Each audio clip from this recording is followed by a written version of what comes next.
Now, the good old Home Guard are usually portrayed as slightly bumbling characters led by Captain Mannering-type figures. Armed to the teeth with pitchforks and wooden rifles, they were England's last line of defence against the Hun.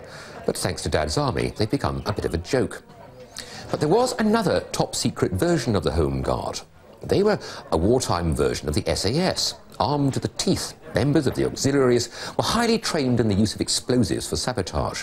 In the event of an invasion, they were to secrete themselves in hidden bunkers and wreak havoc and destruction on the invading forces. They also had orders to assassinate suspected collaborators. Now, some of these hidden bunkers still exist in the region, as do a few surviving members of this little-known fighting force. Men like Trevor Miners, who I met at a secret bunker in a hidden location. Well, Trevor, a bunker like this one must bring back quite a few memories for you, doesn't it? Yes, it does, yes.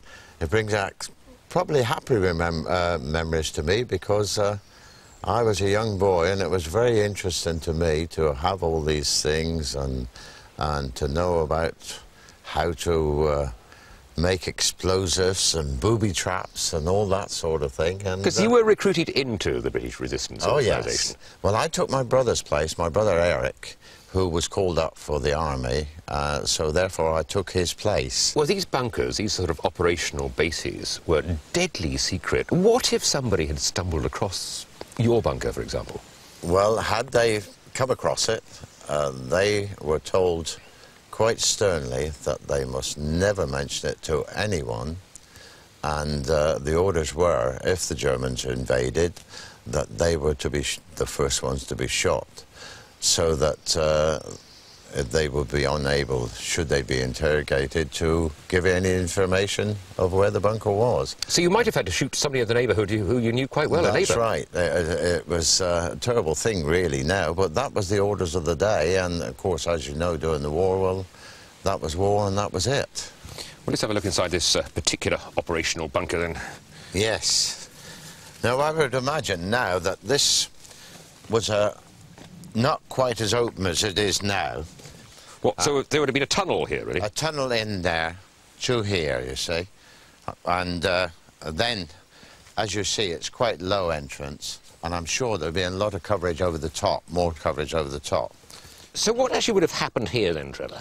Well, had the Germans arrived, they would, the 6 or 7 men would have to live in here for duration, really, whatever happened. Well, that could have been months.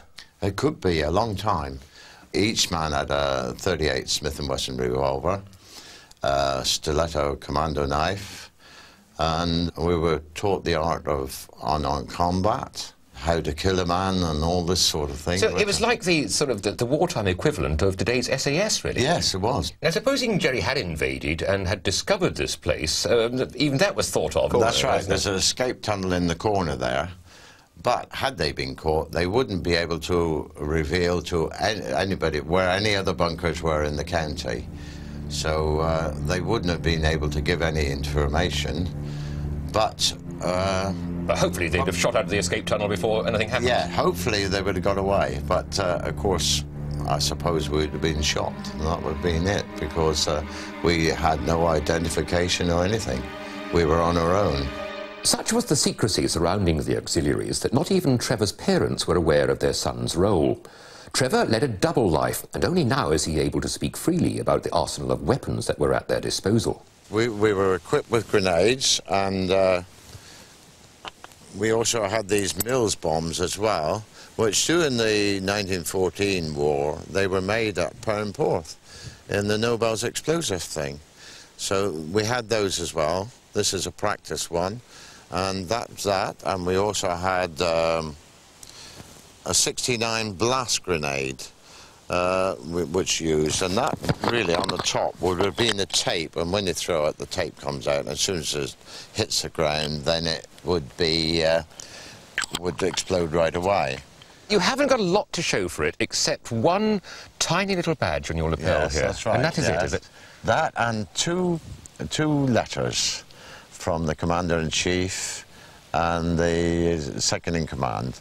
2 letters for them thanking us for the service that we did during the war, at great expense to ourselves, and no recognition could be given as the secrecy still stands until such times that it might be released, which is some 55 years after. I think a lot of this badge, and I always wear it where I can, and I think a lot of it, you know, is one of the few that there are about, and yes, I am very proud to wear the badge. Trevor, thank you very much indeed.